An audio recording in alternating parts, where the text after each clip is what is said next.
Nós operamos 45 milhões em vendas e isso nos destacou. Que as pessoas entendem que nós temos uma energia diferente das demais para ganhar mercado e eles acabam olhando para nós. Mas venderia? Venderia. Se fosse um bom negócio? Se for um bom negócio, eu vendo. Vendo tudo. Eu sou vendedor, o meu negócio é vender. Então eu venderia sim.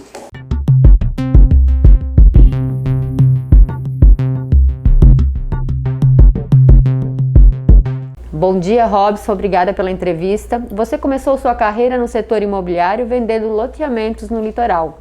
Em 2016, abriu uma empresa de importação de patinetes, scooters, bicicletas elétricas, além de cosméticos. Como partiu para o setor de eventos? O setor de eventos, quando nós entramos, entramos com oportunidade. A gente nunca quis entrar no setor de eventos, a gente viu uma oportunidade naquele momento.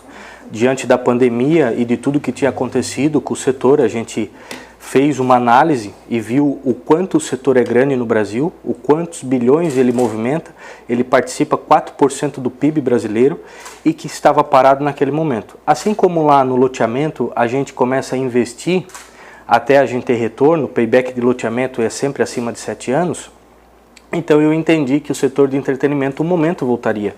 E a gente começou a investir a partir de abril de 2021, acreditamos na empresa que já tinha um histórico de anos e sucesso na região, e aí a gente decidiu encarar o desafio, fazer uma reestruturação que nos levou até aqui. O que um filho de um pescador em uma pequena cidade de Santa Catarina precisa fazer para faturar 45 milhões em 3 meses? Eu acho que tudo iniciou a minha trajetória lá na pesca mesmo, sabe? Quando eu via o meu pai vendendo peixe na canoa. Então, exemplo, eu sempre observei o formato que ele trabalhava.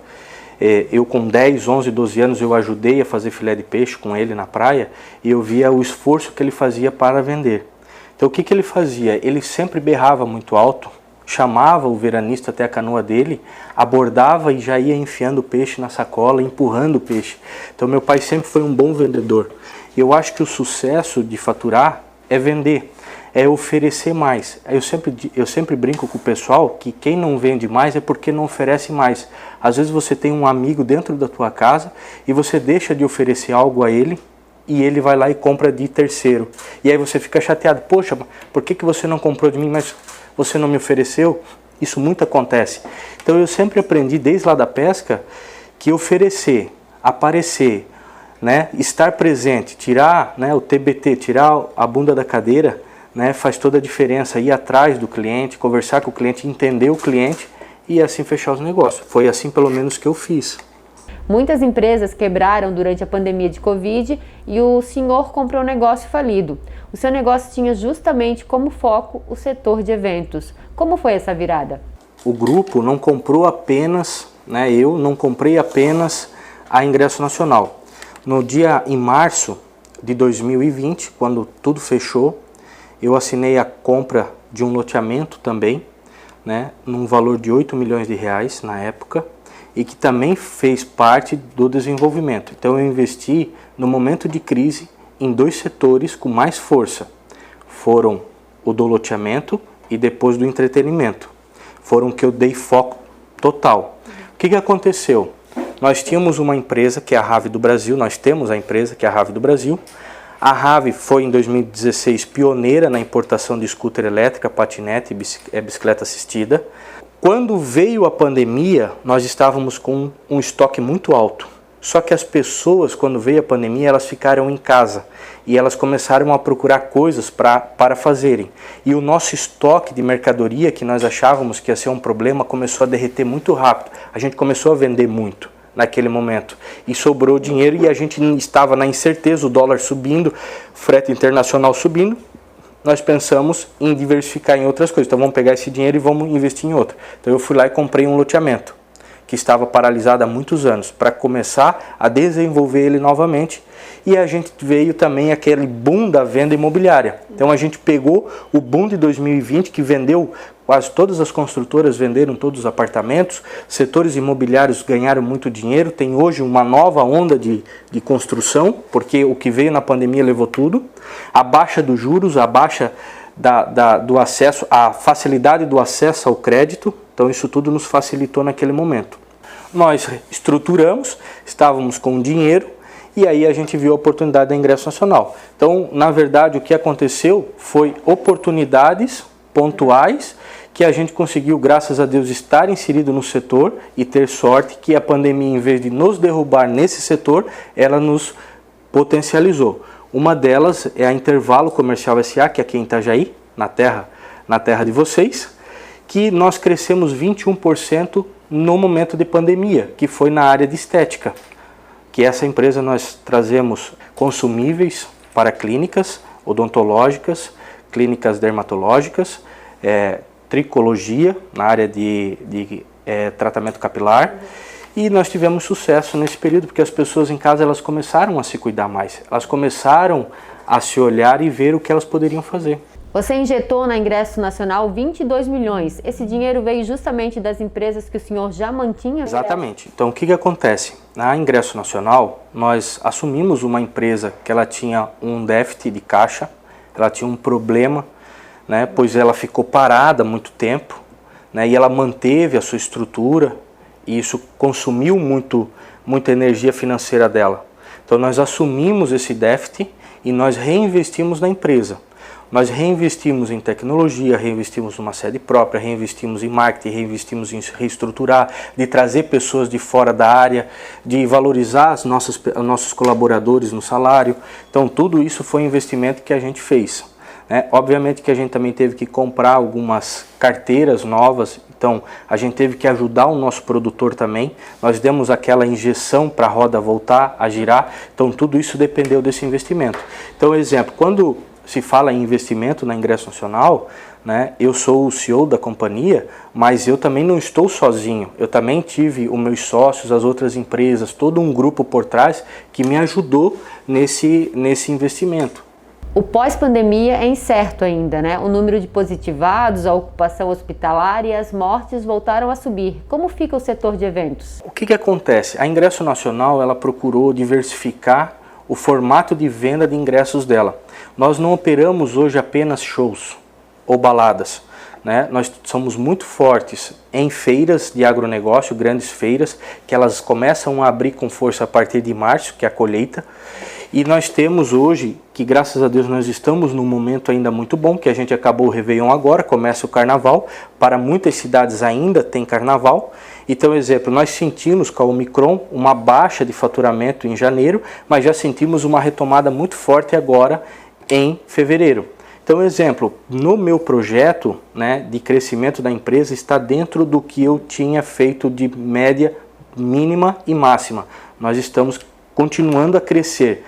Por que nós estamos continuando a crescer? Porque muitas tiqueteiras no nosso mercado, elas fecharam, elas não conseguiram voltar, elas não têm estrutura de TI, não investiram. Por quê? Para nós foi mais fácil, somos novos no mercado, é dinheiro novo de injeção nesse mercado e muitas outras não conseguiram porque não tinham estrutura ou não veio alguém que comprou a empresa deles e quis dar continuidade. Então isso está nos beneficiando, pois estamos ganhando ainda mercado, estamos ganhando market share no Brasil, estamos conseguindo capilarizar o nosso negócio aonde outras não estão mais atendendo. Por isso que nós estamos crescendo. Agora sim, o mercado existe uma grande incerteza com o Omicron. Existe hoje, a gente acaba falando ainda que a gente ouve, né, algumas mortes acontecendo, apesar de que no meu entendimento a Omicron é uma grande imunizadora que veio por último e que os negócios tendem a partir de março voltarem à normalidade, até porque nós não podemos ter uma segunda fique em casa, ninguém mais aguenta. Inclusive eu estava vendo uma reportagem essa semana que foi o maior valor de saque da poupança aconteceu nesse trimestre agora, porque parte das pessoas estão sacando dinheiro para pagar todos os prejuízos que tiveram. Eu sempre costumo falar, 80% sacaram para pagar os prejuízos, 20% sacaram que são aqueles que compram um imóvel novo ou que continuam investindo. Mas 80% desses saques que aconteceu na minha visão foram para pagar o Fique em Casa. E com relação ao crescimento da Ingresso Nacional, ainda tem estados que vocês pretendem explorar ou vocês já estão presentes em todos? Não, nós estamos muito fortes, nós somos uma uma barreira de outras tiqueteiras no sul do Brasil. Nós estamos no Rio Grande, Santa Catarina, Paraná. Nós temos base hoje em Campo Grande, no Mato Grosso. Nós temos base em BH, em Minas Gerais, e base em João Pessoa, na Paraíba. De lá nós atendemos mais aquele mercado. O que acontece? Nós estamos com uma grande barreira para que nós entramos dentro de São Paulo. São Paulo tem algumas tiqueteiras fortes que dominam o mercado lá, e nós estamos fazendo aquele trabalho de comer pela beiradinha. Então a gente veio por fora e nós estamos entrando na grande São Paulo.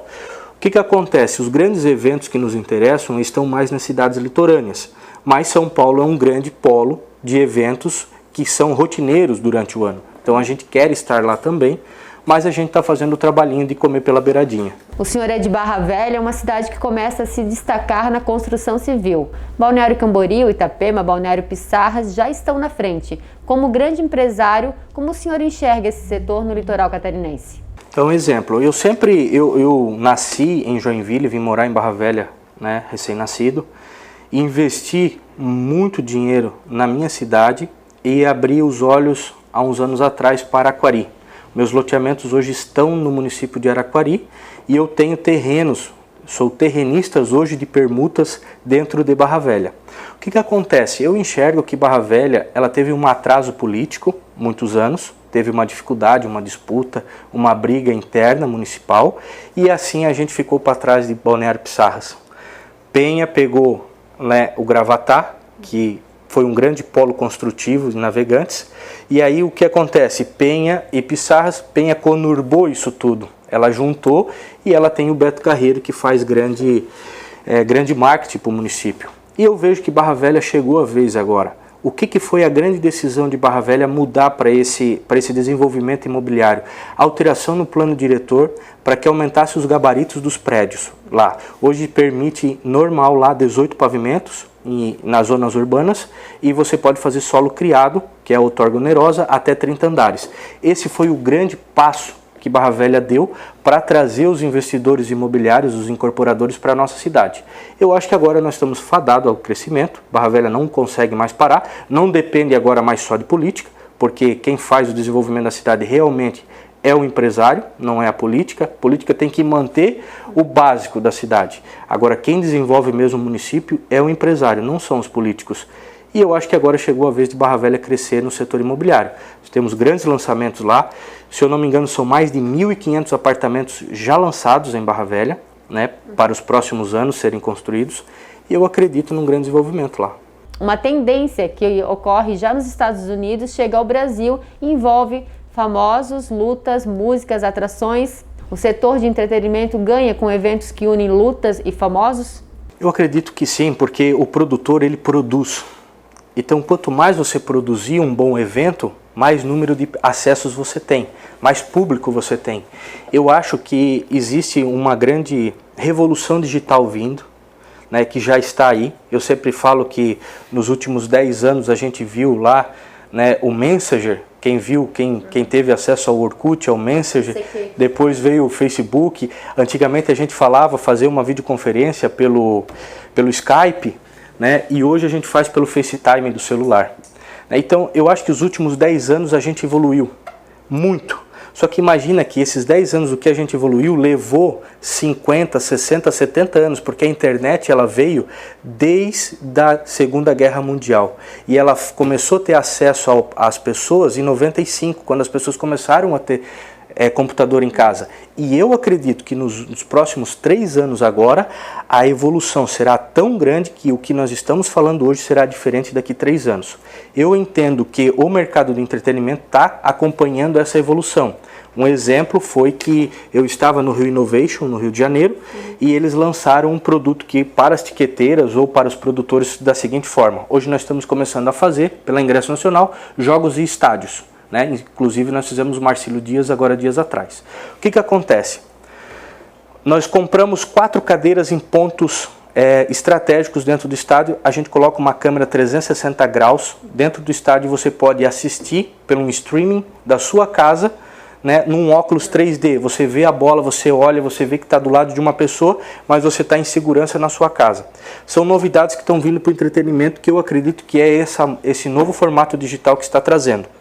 Então, exemplo, esse formato de venda de eventos para artistas que estão acontecendo, assim como foi a luta, né? Também tem acontecido até em games. Estão fazendo estádios para jogar videogame.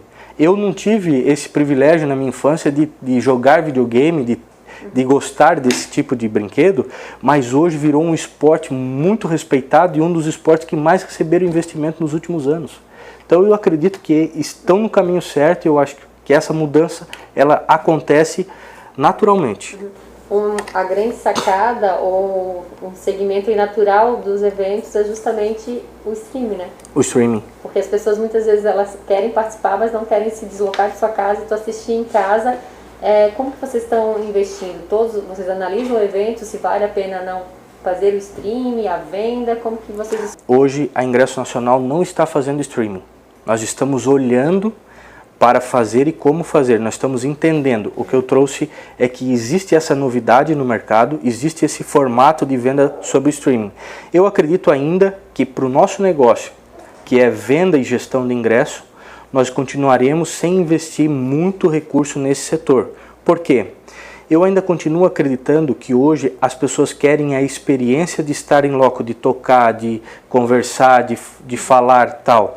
Mas eu enxergo que existe um movimento paralelo que está trazendo o streaming. Mas que eu ainda acredito hoje que o nosso grande valor ainda hoje da Ingresso Nacional é a venda da experiência ao nosso público. É dele estar lá, dele viver lá. Então, por momento, nós não vamos investir ainda, estamos olhando, mas ainda não estamos correndo atrás com todo o foco nesse mercado. Balneário Camboriú ainda não finalizou seu centro de eventos. Esses espaços, eles fazem a diferença no atrativo turístico da região? Fazem, eu acredito que isso impulsiona. Nós estamos num polo de entretenimento que é Balneário Camboriú. Eu acho que do estado de Santa Catarina inteiro é onde tem por metro quadrado ou quilômetro quadrado a maior quantidade de casas e boas casas. Nós temos várias casas que nós comandamos aqui em Balneário Camboriú, a venda de ingresso, que são referências mundiais, referências no mundo. Então eu acredito que o centro de eventos de Balneário Camboriú, ele traz oportunidades para quem vai fazer teatro, quem vai fazer um grande evento, uma grande feira, né? Eu acho que já deveria ter, né? Eu não sei quais os problemas que estão acontecendo hoje no teatro, mas acredito que sim, ele é um potencial atrativo muito grande para Balneário Camboriú e um polo econômico muito forte que trazem investimentos e trazem pessoas para a região.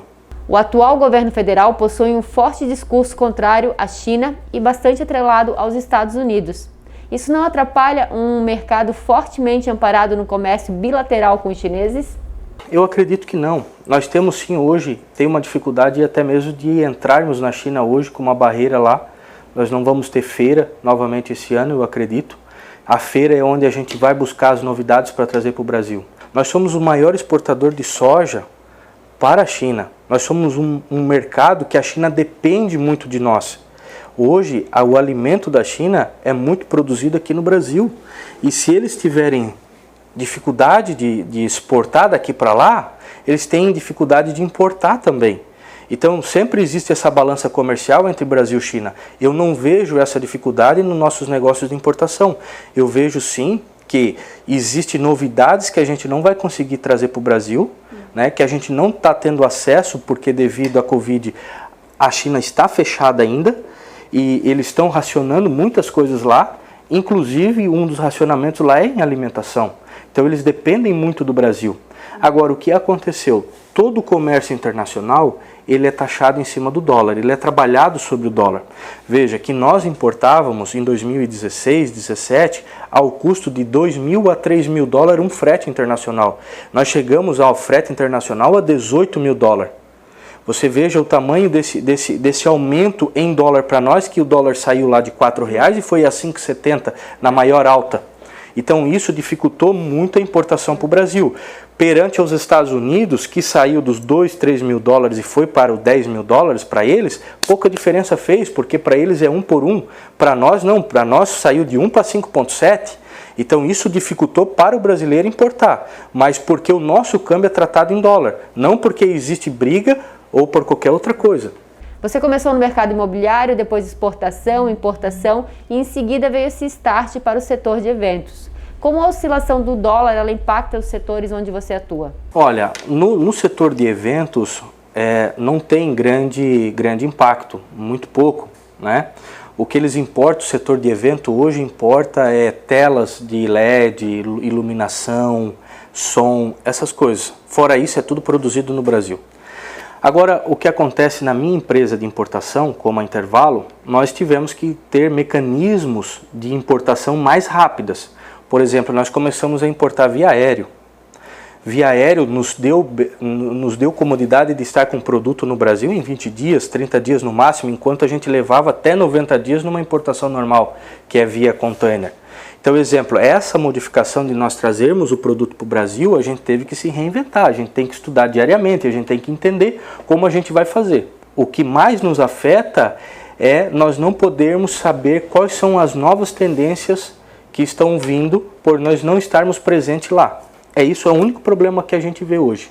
Você já pensou que outros gigantes do setor possam vir a se interessar pelo ingresso nacional? Se acontecer esse interesse e houver uma oferta de uma multinacional adquirir a sua empresa, o senhor vai aceitar? Sim, hoje na verdade existem outros players maiores que estão hoje olhando para nós, que já entraram em contato conosco. Existem bancos grandes da América Latina que já estão em contato conosco.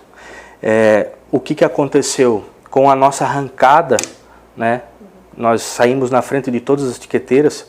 Isso foi muito legal, porque quando nós adquirimos a empresa, nós começamos a reestruturar ela. Em agosto, finalzinho de agosto, nós participamos da convocação para fazer a Expo Inter, que foi a maior feira do agronegócio, que movimentou 1,6 bilhões de reais, né, em pandemia ainda. Foram 135 mil pessoas que movimentaram dentro da feira. E nós pudemos participar porque nós estávamos prontos naquele momento. E nós largamos na frente de todos os nossos concorrentes porque nós estávamos prontos, enquanto antes todos, em meio de pandemia, acharam que não iam voltar. E nós estávamos lá para atender.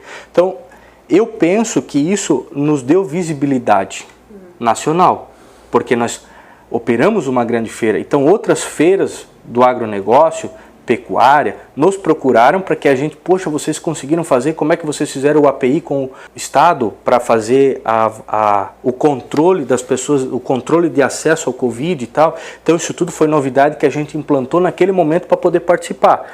E eu acho que isso foi o grande diferencial e nos expôs na mídia cada vez mais. E a gente teve um bom resultado final de 2021, no trimestre, nós operamos 45 milhões em vendas, né? E isso nos destacou, que as pessoas entendem que nós temos uma energia diferente das demais, né, para ganhar mercado, e eles acabam olhando para nós. Mas venderia? Venderia. Se fosse um bom negócio? Se for um bom negócio, eu vendo. Vendo tudo, eu sou vendedor, o meu negócio é vender. Então eu venderia sim.